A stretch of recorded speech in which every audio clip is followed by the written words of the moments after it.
মুসলমান, 3-4 দিন আগে ফেসবুকে একটা ভিডিও ভাইরাল হয়েছে।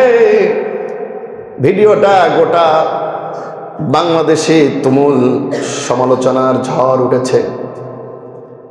ঢাকা মিরপুর কোন এক মসজিদের সামনে দেখলাম একজন সন্তান তার মায়ের হাত পাও বেঁধে, মা কথা বলতে পারে না, বোবা কথা বলতে পারে না, দীর্ঘ কত বছর যাবে তার ওই বধির মাকে হাত পা বেঁধে ঠেলা গাড়ির মধ্যে শোয়া ঢাকা শহরের অলিতে গলিতে রাস্তায় রাস্তায় ভিক্ষা করে।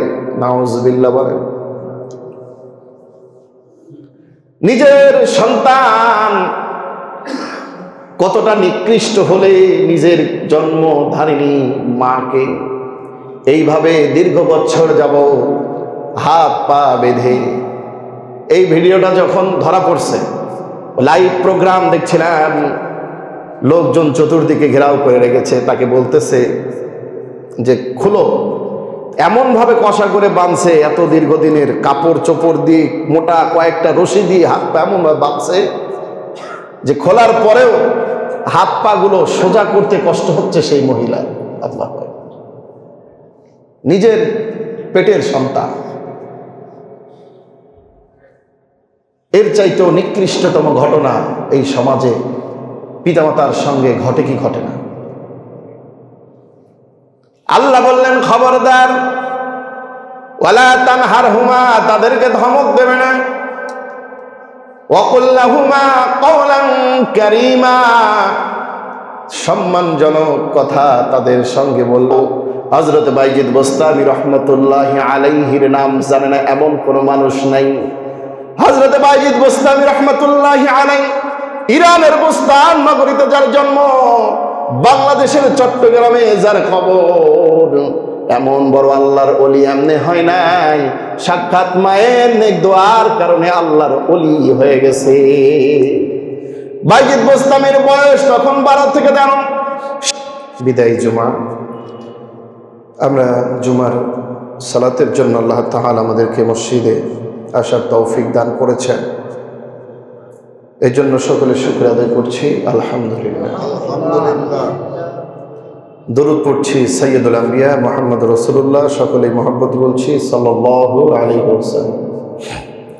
সম্মানিত হাজিরিন, আমরা আলোচনা করছিলাম মেরাজ নিয়ে। যেহেতু রজব মাস,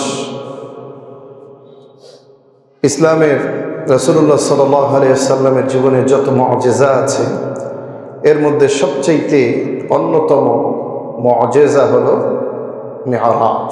সুবহানাল্লাহ। আমরা বিগত জুমায় মেরাজের ঘটনা শুনেছি, আল্লাহ রাসূল সাল্লাল্লাহু আলাইহি ওয়াসাল্লাম কিভাবে মেরাজে গেলেন, আসলেন। সচরাচর এই আলোচনাগুলো প্রায় আমরা শুনে থাকি, কিন্তু রাসূল সাল্লাল্লাহু আলাইহি ওয়াসাল্লাম মেরাজে গেলেন, আসলেন, এতটুকুই আমাদের জন্য কি সীমাবদ্ধ? এখান থেকে আমাদের শিক্ষণীয় বিষয় কি? রাসূল সাল্লাল্লাহু আলাইহি ওয়াসাল্লাম মেরাজ থেকে এসে আমাদেরকে কি দিয়েছেন? মেরাজের শিক্ষা আমরা কিভাবে নেব? আমার জীবনে মেরাজ থেকে কি শিক্ষা বাস্তবায়ন করব? এটাই হলো আলোচনার মূল বিষয়বস্তু। এমন একটা সময় রাসূলের এই মেরাজ হয়েছে যখন তার সান্ত্বনা দেওয়ার মতো প্রিয় মানুষগুলো একে একে সবাই চলে গেলেন। বিশেষ করে খাদিজা রাদিয়াল্লাহু তাআলা আনহা এবং আবু তালেব, তেনার চাচা, যিনি তার বিপদের সবচাইতে বড় বন্ধু ছিলেন। এরপরে যে তিনি মেরাজে গেলেন, মেরাজ থেকে এসে তিনি উম্মতের জন্য কি কর্মসূচি দিয়েছেন? পবিত্র কুরআনুল কারীম সূরাতুল বনী ইসরাঈল, যে ইসরার সম্পর্কে আলোচনা, এই সূরার মধ্যে রাসূলুল্লাহ সাল্লাল্লাহু আলাইহি ওয়াসাল্লাম মেরাজ থেকে আসার পরে গোটা দুনিয়ার মানুষের জন্য 14টি কর্মসূচি প্রদান করেছেন। আল্লাহু আকবার বলেন। কয়টি কর্মসূচি? 14 দফা কর্মসূচি। একটি রাষ্ট্র গঠনের জন্য, ইসলামী হুকমত গঠনের জন্য এই 14টি কর্মসূচি বাস্তবায়ন অপরিহার্য। দেখুন, এই যে 14টি কর্মসূচি রাসূল সাল্লাল্লাহু আলাইহি সাল্লাম এসে দিয়েছেন, এমন একটা সময় তার মক্কা জীবনের একেবারে শেষের দিকে মদিনায় যাবেন, যাওয়ার পরে সেখানে তিনি ইসলামী রাষ্ট্র গঠন করবেন। সেই রাষ্ট্রের কর্মসূচি গঠন প্রণালী কি হবে, আল্লাহ রাব্বুল আলামিন এই মেরাজের মাধ্যমে রসুলকে সেই কর্মসূচিগুলো দিয়েছেন। এই 14টি কর্মসূচি যদি কোনো রাষ্ট্রে প্রতিষ্ঠিত থাকে, সেই সমাজে, সেই দেশে কোনোদিন অন্যায়, কোনোদিন জুলুম, দুর্নীতি, সুদ, ঘুষ, রাহাজানি, জেনা, ব্যভিচার, মাদক, কোনো অন্যায় বলে কিছুই থাকবে না। সেই সমাজ হবে একটি শান্তির সমাজ, সেই সমাজ হবে একটি সহানুভূতির সমাজ, যেই সমাজে কুরআনুল কারীমের মেরাজের এই 14 দফা কর্মসূচি বাস্তবায়িত থাকবে। আসুন আমরা সেই কর্মসূচিগুলো জেনে আমার জীবনে আমল করার চেষ্টা করব ইনশাআল্লাহ। মেরাজের সবচেয়ে বড় শিক্ষা হলো রব্বুল আলামিনের তৌহিদ, রুবুবিয়াতের শিক্ষা। আল্লাহ রাব্বুল আলামিন সূরা বনী ইসরাঈলের 23 নম্বর আয়াত থেকে 37 নম্বর আয়াত পর্যন্ত 14টি কর্মসূচি দিয়েছেন, যেই কর্মসূচি প্রত্যেকটা মানুষের জন্য, ঈমানদার প্রত্যেকটা মানুষের জন্যই কর্মসূচিগুলো মেনে চলা অপরিহার্য কর্তব্য। আল্লাহ রাব্বুল আলামিন সর্বপ্রথম তেনার চূড়ান্ত সিদ্ধান্ত জানায়া দিলেন, وَقَضَى رَبُّكَ أَلَّا تَعْبُدُوا إِلَّا إِيَّاهُ وَبِالْوَالِدَيْنِ إِحْسَانًا। আল্লাহু আকবার। আল্লাহ রাব্বুল আলামিনের 1 নম্বর কর্মসূচি আল্লাহ তাআলা জানায়া দিলেন, وَقَضَى رَبُّكَ, আর তোমার রবের পক্ষ থেকে চূড়ান্ত ফয়সালা হচ্ছে, তার আদেশ হলো, আল্লাহ তা'বুদু ইল্লা ইয়্যা, একমাত্র তারই গোলামি করতে হবে, তারই ইবাদত করতে হবে, তিনি ছাড়া আর কারো কাছে মাথা নত করা যাবে না। একমাত্র রবকে, একমাত্র তারই গোলামি করা লাগবে, একমাত্র তার কাছেই মাথা নত করতে হবে, তার কাছেই সব কিছু চাইতে হবে। ইনিল হুকমু ইল্লা লিল্লাহ, একমাত্র তার হুকুম চলবে, আল্লাহ ছাড়া আর কারো হুকুম চলবে না। আন্নাল কুওয়াতা লিল্লাহি জামিআ, ক্ষমতা যার, হুকুম চলবে তার, সেই মনিবের কাছে মাথা নত করে দিতে হবে। আর তার কাছে যদি বান্দা মাথা নত করে দিতে পারে, সেই বান্দার দুনিয়া এবং আখিরাতের সকল জিম্মাদারি একমাত্র আল্লাহ রাব্বুল আলামিনের। আমরা যে নামাজ পড়ছি, ওই নামাজের মধ্যে আমরা এই কথার সাক্ষ্য রবকে দিতেছি, সূরাতুল ফাতিহা তেলাওয়াত করতেছি। 4 নম্বর আয়াতের দিকে একটু লক্ষ্য করেন, আমরা এই নামাজের মধ্যে কি বলি? ইয়্যাকা না'বুদু ওয়া ইয়্যাকা নাস্তাঈন। আল্লাহু আকবার। হে মনে, আমরা তোমার সেই গোলাম যারা একমাত্র তোমার কাছেই মাথা নত করি, তোমার ইবাদত করি, একমাত্র তুমি ছাড়া আর কারো ইবাদত করব না, এই মর্মে সাক্ষী প্রদান করতেছি। ওয়া ইয়্যাকা নাস্তাঈন, আর একমাত্র তুমি ছাড়া কোনো মাখলুকের কাছে কিছু চাইব না। যা কিছু দরকার হবে একমাত্র তোমার কাছেই চাইব, যা ডাকার ইবাদত করার একমাত্র তোমার ওই ইবাদত করব, তুমি ছাড়া আর কাউকে ডাকবো না।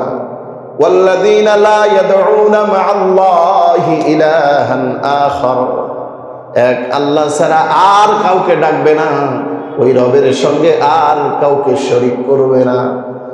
এটাই আল্লাহ রাব্বুল আলামিনের প্রথম শিক্ষা। মেরাজের বান্দাকে কর্মসূচি আল্লাহ তাআলা জানায় দিলেন, যেটা আমার পক্ষ থেকে চূড়ান্ত ফয়সালা জানায় দিলাম। বান্দারে, দুনিয়ার মধ্যে যতদিন বাঁচবি একমাত্র আমি ছাড়া আর কারো কাছে ওই মাথা নত হবে না। কিন্তু বড় আফসোসের বিষয়, আজকে আমরা তো মুখে মুখে রবকে মেনে নিয়েছি, কিন্তু হাকিকতে ওই রবকে ছাড়াও আমরা মাখলুকের কাছে মাথা নত করে দেই। রবকেও ডাকি, মাখলুককেও ডাকি, রবের সঙ্গে বিভিন্ন মানুষের কাছেও সাহায্য চাই, ঠিক কিনা বলে? কিন্তু নবীর শিক্ষা, সাহাবাগণ যেই শিক্ষা গ্রহণ করেছিলেন, এক আল্লাহ ছাড়া কারো কাছে তারা মাথা নত করে নাই। ফাঁসির মঞ্চেও গলাটা পেতে দিয়ে তারা বলেছেন আল্লাহু আকবার। এক নম্বর কর্মসূচি আল্লাহ তাআলা, এটা রবের আদেশ। একমাত্র বান্দা তুই আমার ইবাদত করবি, কারণ আমি তোকে বানাইছি, আমি তোকে খাওয়াইতেছি, পড়াইতেছি, এই সুন্দর পৃথিবীতে স্বাধীনভাবে বাঁচার মতন আমি তোমাকে স্বাধীনতা দিয়েছি।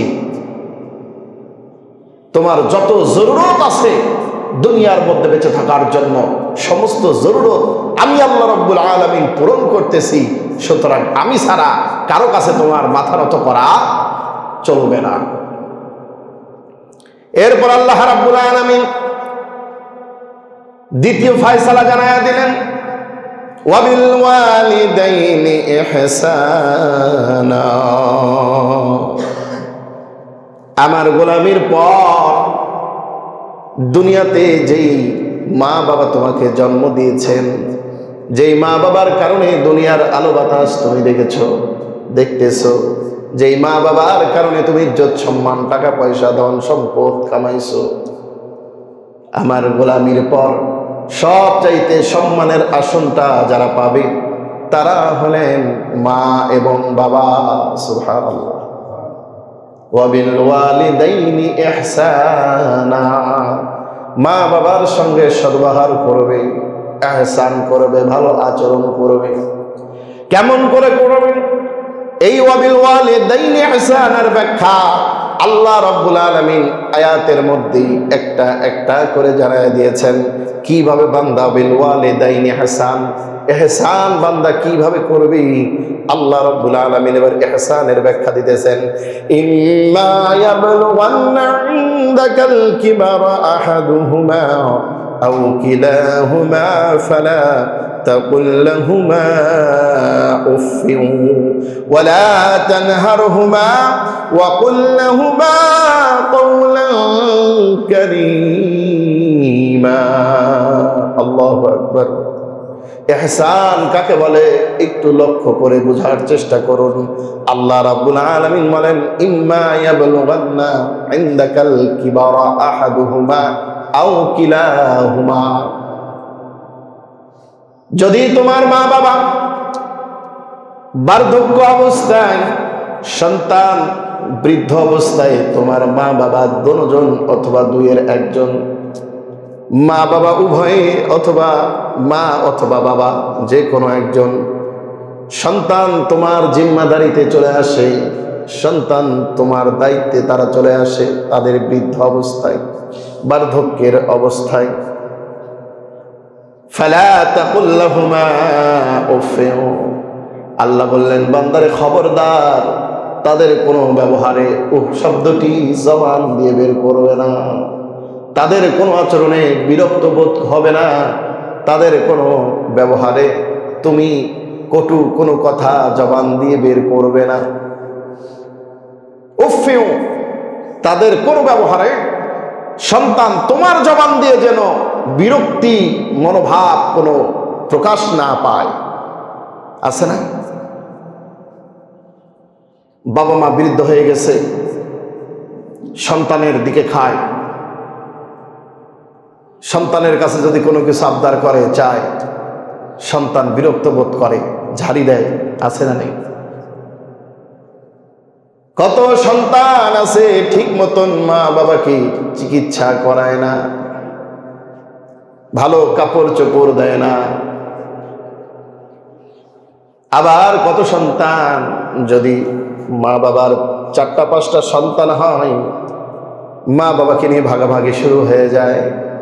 বড় ভাই বলে আমি রাখতে পারবো না, তুই রাখ। মেজো ভাই বলে আমি পারবো না, ছোট ভাই তুই রাখ।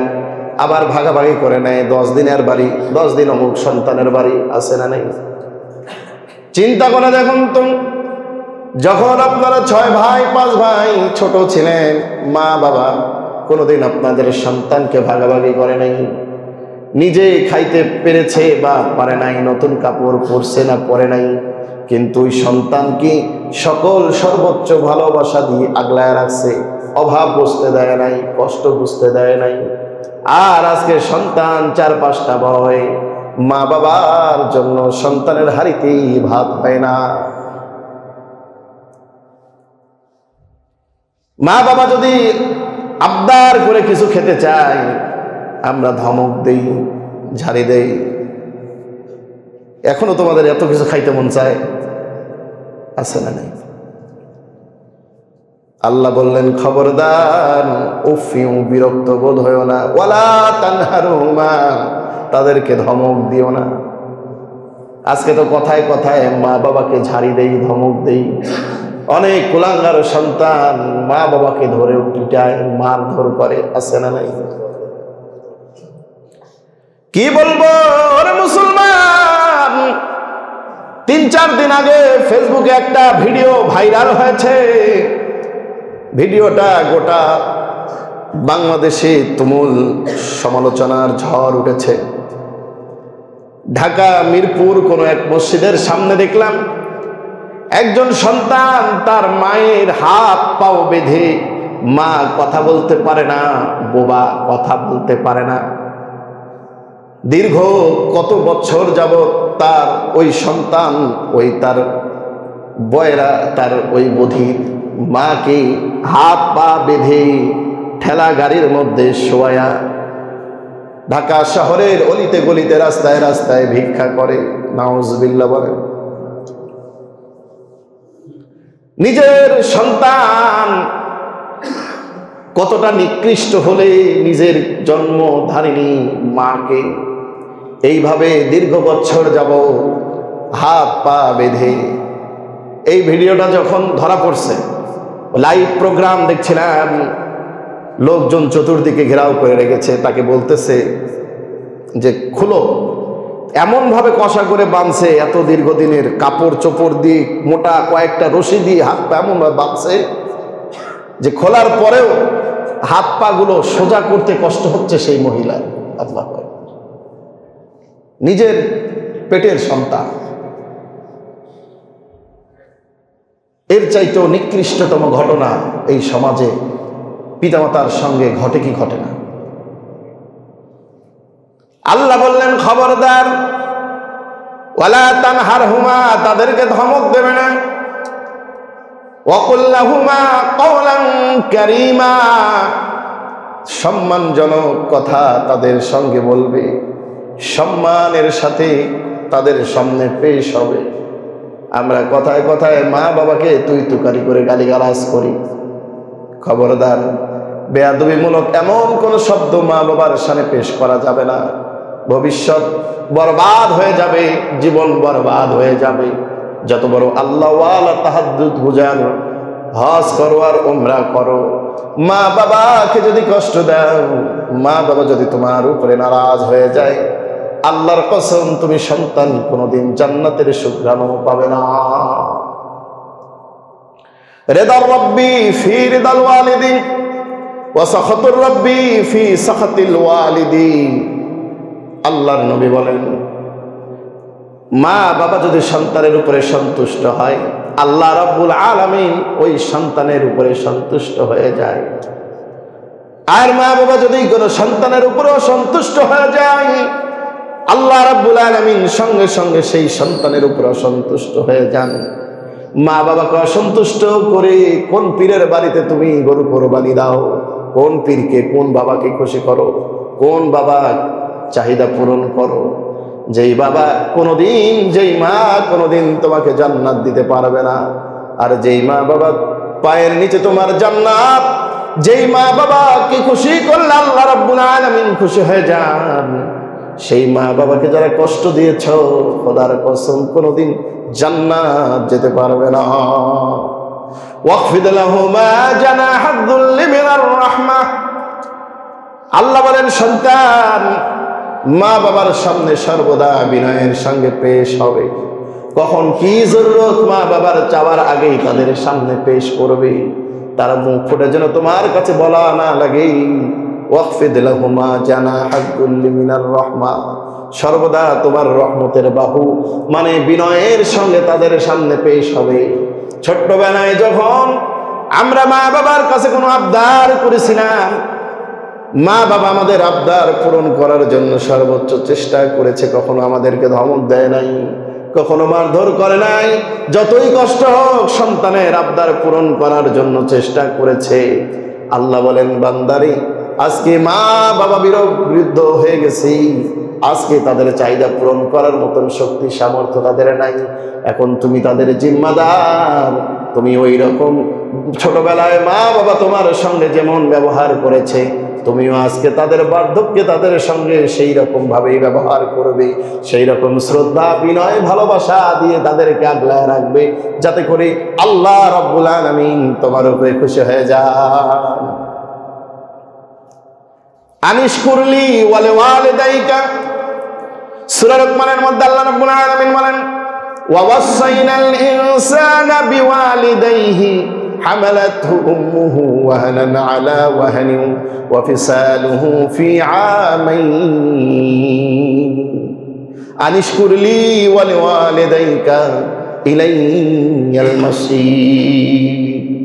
মা বাবা কষ্টের পর কষ্ট করে তোমাকে গর্ভে ধারণ করেছে, জন্ম দেওয়ার পর 2টি বছর বুকের দুগ্ধ পান করাইয়া তোমাকে মানুষ করেছে। খবরদার খবরদার, তাদের সঙ্গে খারাপ আচরণ করা যাবে না। আনিশকুরলি ওয়ালি ওয়ালিদাইকা, আমার শুকরিয়া আদায় করো, এরপর ওই মা বাবার শুকরিয়া আদায় করো। আজকে দুনিয়ার সামান্য চাহিদা পূরণ করার জন্য, সামান্য সুখের জন্য মা বাবাকে কষ্ট দিতেছি, বৃদ্ধাশ্রমে পাঠাই দিতেছি, বছরের পর বছর কোনো খোঁজ খবর নেই না।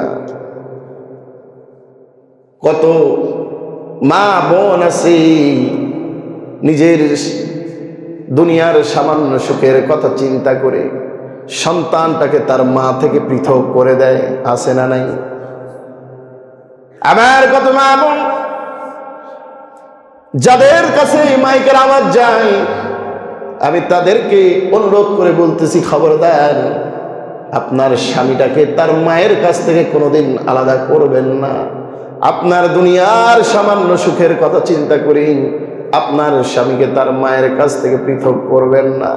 কারণ ওই মায়ের পায়ের নিচে ওই সন্তানের বেহেশত। আপনি ওই বেহেশত থেকে তাকে দূরে সরায়া তার আখিরাত দুনিয়া ধ্বংস করে আপনি কোন জান্নাতে যেতে চান? ঠিক কিনা বলেন?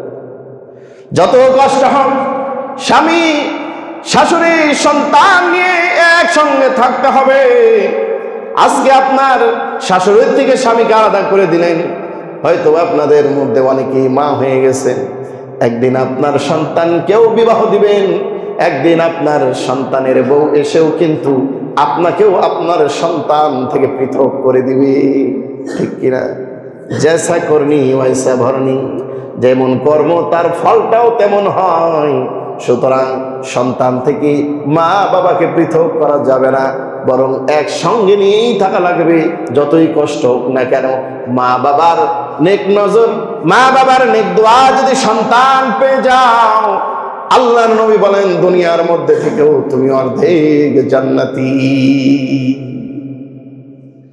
লক্ষ লক্ষ টাকা খরচ করে হজে যায়, হজ কবুল হবে কিনা তার কোনো গ্যারান্টি নাই। আছে নাকি? কোনো গ্যারান্টি নাই। কিন্তু আল্লাহর নবী বলেন দুনিয়ার মধ্যে তোমার জন্মধারিণী মা বেঁচে আছে। এ সন্তান, ওই মায়ের দিকে যদি একটু নেক নজর নিয়ে তাকাও, আহা, এই মা আমাকে 10 মাস 10 দিন পেটের মধ্যে রাখছে, কত কষ্ট দিয়েছি, পেটের মধ্যে লাথি মেরেছি, কত রাত মা নির্ঘুম পার করেছি, খেতে পারে নাই, ঘুমাইতে পারে নাই, ব্যথার যন্ত্রণায় মা মুখ বুজে সব কষ্ট সহ্য করেছে, কাউকে জানতে দেয় নাই, কাউকে বুঝতে দেয় নাই। আমার জন্মের পর এই তো সেই মা, যেই মা আমাকে কত শীতের রজনী প্রসাব করে দিয়েছি, প্রসাবের বিছানায় মা শুয়েছে, সন্তানকে শুইতে দেয় নাই।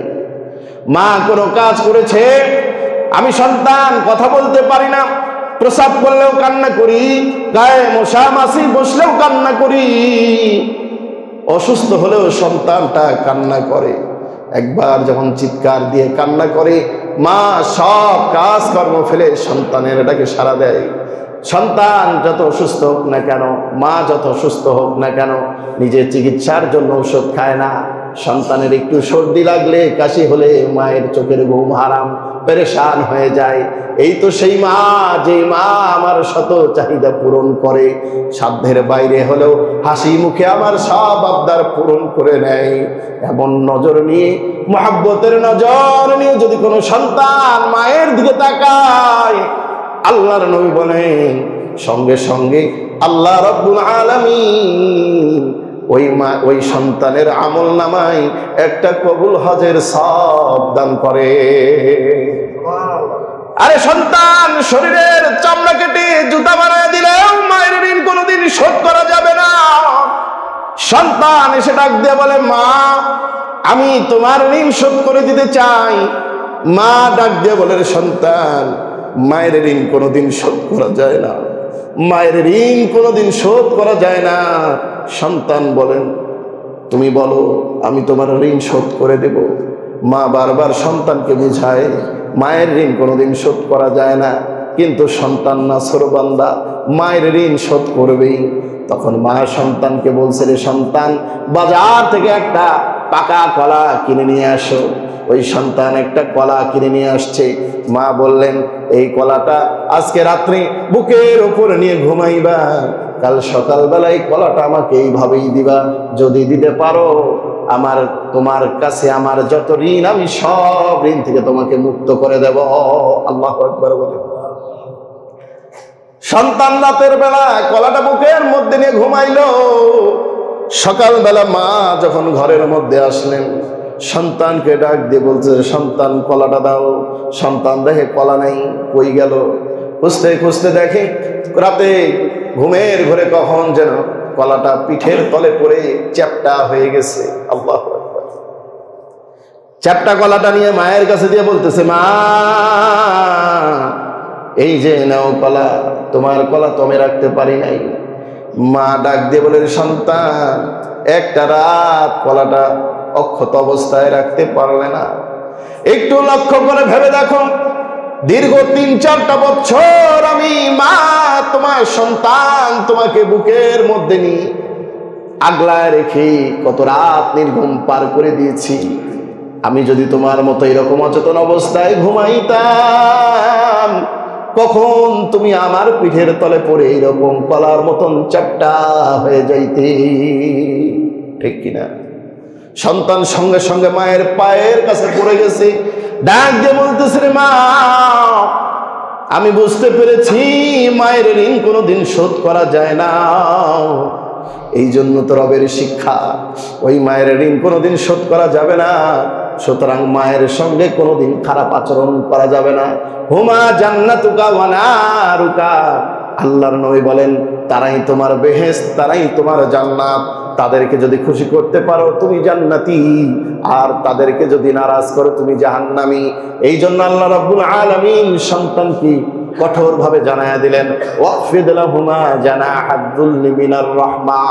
এ সন্তান, সর্বদা বিনয়ের সঙ্গে তাদের সামনে পেশ হবে, তাদের সঙ্গে কোনো বেয়াদবি করবে না, কটু কথা বলবে না, কড়া ভাষা তাদের সামনে ব্যবহার করবে না। আর যখন মা বাবা এইভাবে তাদের সঙ্গে ভালো আচরণ করার দ্বারা একদিন যখন তোমার মা বাবা তোমার কাছ থেকে দুনিয়ার আলো বাতাস ছেড়ে বিদায় নিয়ে অন্ধকার কবরে চলে যাবে, মৃত্যুর পর তোমার দায়িত্ব ওই মা বাবার জন্য তুমি দুটো হাত তুলে রব্বুল আলামিনের কাছে ফরিয়াদ জানাবে।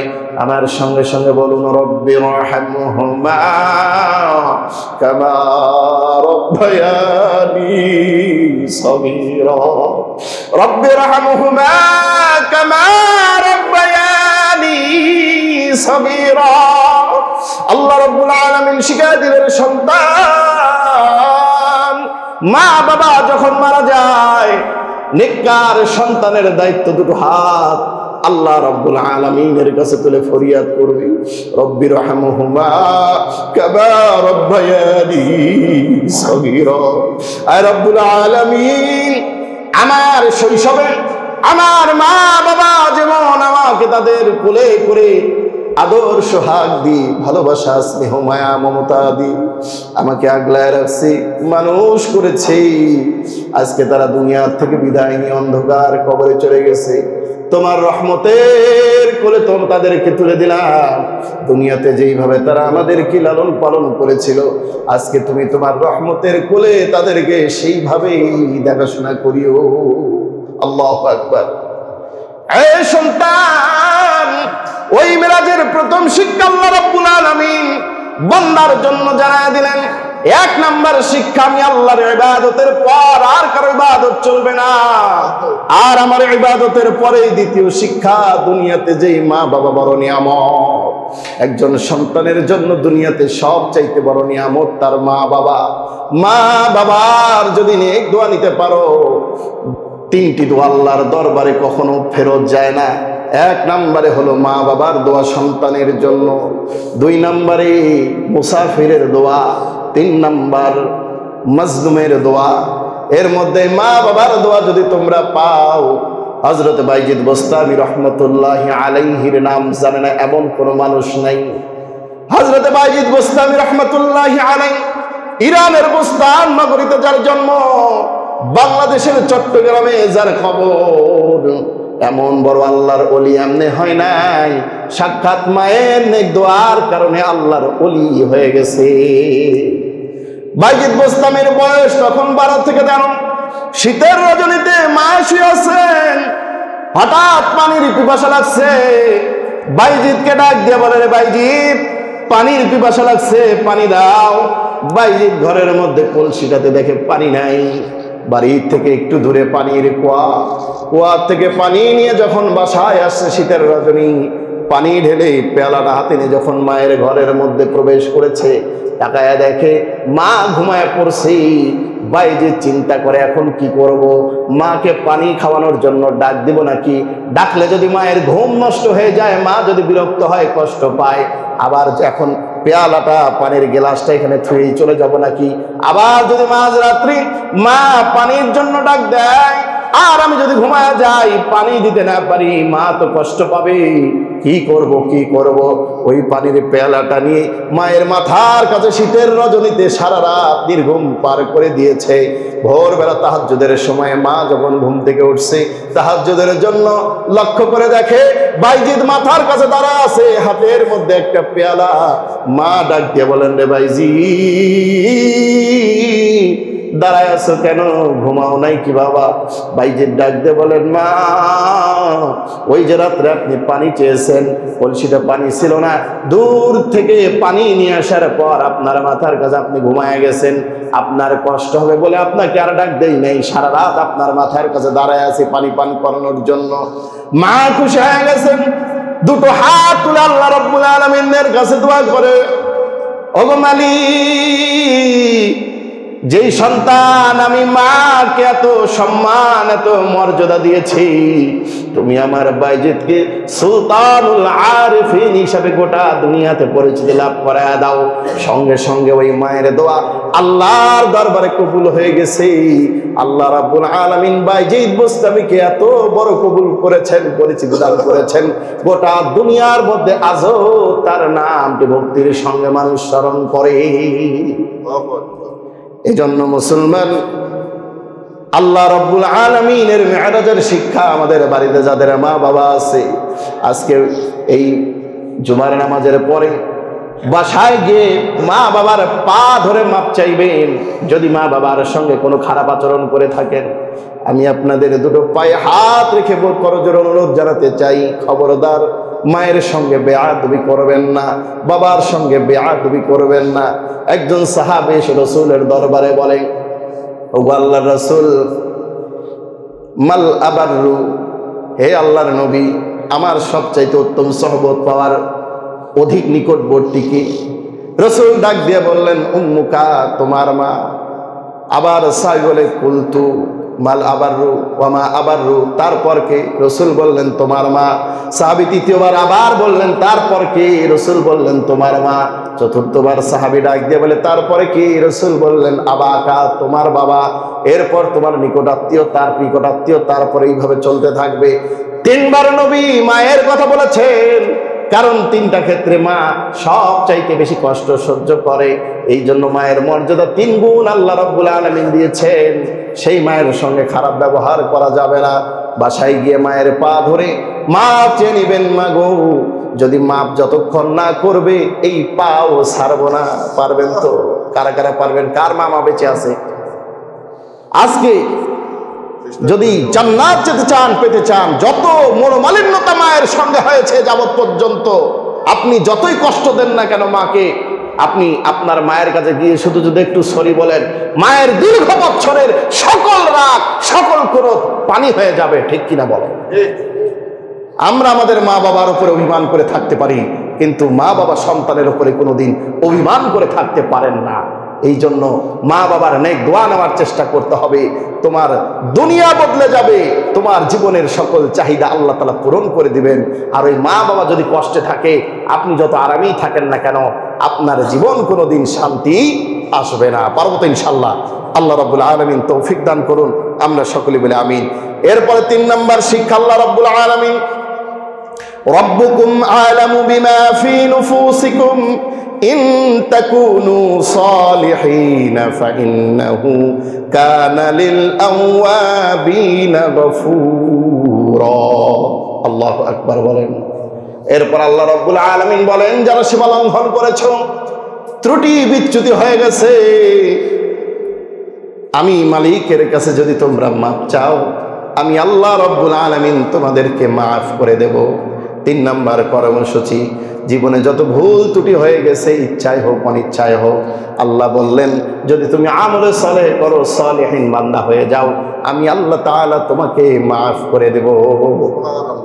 আপনি যত বড় গুনাহগার হন না কেন, বান্দার গুনাহ যত বড়, রবের দয়া তার চাইতেও অনেক বড়। আল্লাহু আকবার বলেন। বান্দা আল্লাহর কাছে চাইতে দেরি হয়, আল্লাহ রাব্বুল আলামিন বান্দাকে দিতে দেরি হয় না। আল্লাহ বলেন, বান্দারে, ইল্লা মান তাবা ওয়া আমানা ওয়া আমিলা আমালান সালিহান ফাউলাইকা ইউবাদদিলুল্লাহু সাইয়্যাতিহিম হাসানাত। এ বান্দা, যত বড় গুনাহগার হও না কেন, তওবা করে ঈমানের সঙ্গে আমলে সালেহ যদি করো, আমি আল্লাহ রাব্বুল আলামিন তোর পিছনের সব গুনাহগুলো নেকি দ্বারা পরিবর্তন করে দেব। এই জন্য আল্লাহ বললেন, লা তাকনাতু মির রাহমাতিল্লাহ, আমার রহমত থেকে নিরাশ হও না রে বান্দা। আমি আল্লাহ তাআলা তোর মলিন চেহারার দিকে তাকায় থাকি, বান্দা কখন আমাকে ডাকবে, বান্দা কখন আমাকে ডাকবে। আমরা তো কপাল পোড়া, গুনার পরে গুনাহ করি, আল্লাহ তাআলা চায় থাকে বান্দার চেহারার দিকে। আমরা ওই মালিককে ডাকতে পারি না, প্রত্যেক দিন ফজরের সময়, সুবহে সাদিকের সময়, শেষ রাত্রের দিকে আল্লাহ রাব্বুল আলামিন প্রথম আসমানে চলে আসেন। বুখারী শরীফের হাদিস। আসার ফলে বান্দাকে ডাক দিয়ে বলেন, আলা মিন মুস্তাগফিরিন ফাগফির লাহু, আছো কি কেউ এমন গুনাহগার বান্দা আমার কাছে মাপ চাইবে, আমি তাকে মাফ করে দেব। সুবহানাল্লাহ। আলা মুস্তারজিকুন ফারজুকাহু, আছো কি কেউ এমন রিজিক প্রার্থনা, রিজিকের অভাবী বান্দা আমার কাছে রিজিক চাইবে, আমি তাকে রিজিক দান করব।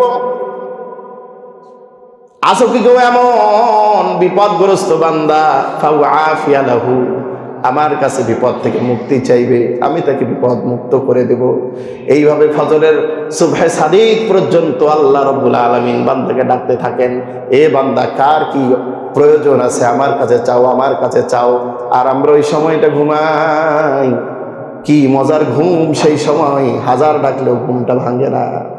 সারা রাত মোবাইল টিপে শেষ রাত্রে যখন আল্লাহ তাআলা বান্দাকে ডাকে, ওই সময় বান্দা গভীর ঘুমে আচ্ছন্ন হয়ে থাকে। আল্লাহ, এজন্য আসুন জীবনের যত ভুল ত্রুটিগুলো হয়ে গেছে আল্লাহর কাছে যদি মাপ চাই, মাপ চাইতে দেরি হবে, আল্লাহ রাব্বুল আলামিন মাফ করতে দেরি হবে না। এই জন্য আমরা পারবো তো ওই মালিকের কাছে মাপ চাইতে, আল্লাহর কাছে সর্বদা। আল্লাহ তাআলা বলছেন, বান্দা তুই যত গুনাহ করিস না কেন করতে থাক, কিন্তু আমার কাছে মাপ চাইতে থাক। যেই বান্দা আমার কাছে যত বেশি মাপ চায়, আমি ওই বান্দাকে তত বেশি মহব্বত করি। সুবহানাল্লাহ। এই জন্য আমরা কখনো গুনাহ করে নিরাশ হব না, কারণ আমরা এমন একজন মালিক পেয়েছি, দুনিয়ার মানুষকে ডাকলে বেজার, আর ওই মালিককে ডাকলে খুশি, না ডাকলে বেজার। ঠিক কিনা বলেন? দুনিয়ার মানুষ একবার, দুইবার, তিনবার তার কাছে গেলে বিরক্ত হয়ে যায়, কিন্তু মালিক বলেন, তুই আমাকে একবার যদি ডাকিস, আমি বান্দা তোর ডাকে ৭০ বার সারা দিব। এই যে ওই মালিককে ডাকতে কখনো কৃপণতা করা যাবে না, কাপড় করা যাবে না। আপনি একাকী থাকেন, নির্জনে থাকেন, শোয়া অবস্থায় থাকেন, দাঁড়ানো অবস্থায় থাকেন, সর্বহালতেই ওই মালিককে স্মরণ করবো তো ইনশাআল্লাহ। আল্লাহ তাআলা আমাদেরকে তৌফিক দান করুন। মেরাজের যে 14 দফা কর্মসূচি আল্লাহ তাআলা দিয়েছেন, তার 3টি কর্মসূচি আমরা আলোচনা করলাম সংক্ষেপেভাবে। আরো আলোচনাগুলি সামনে আছে, ধারাবাহিকভাবে আমরা জানার চেষ্টা করব। আল্লাহ রাব্বুল আলামিন আমাদের সবাইকে তৌফিক দান করুন। ওয়া আখিরু দাওয়ানা আলহামদুলিল্লাহি রাব্বিল আলামিন।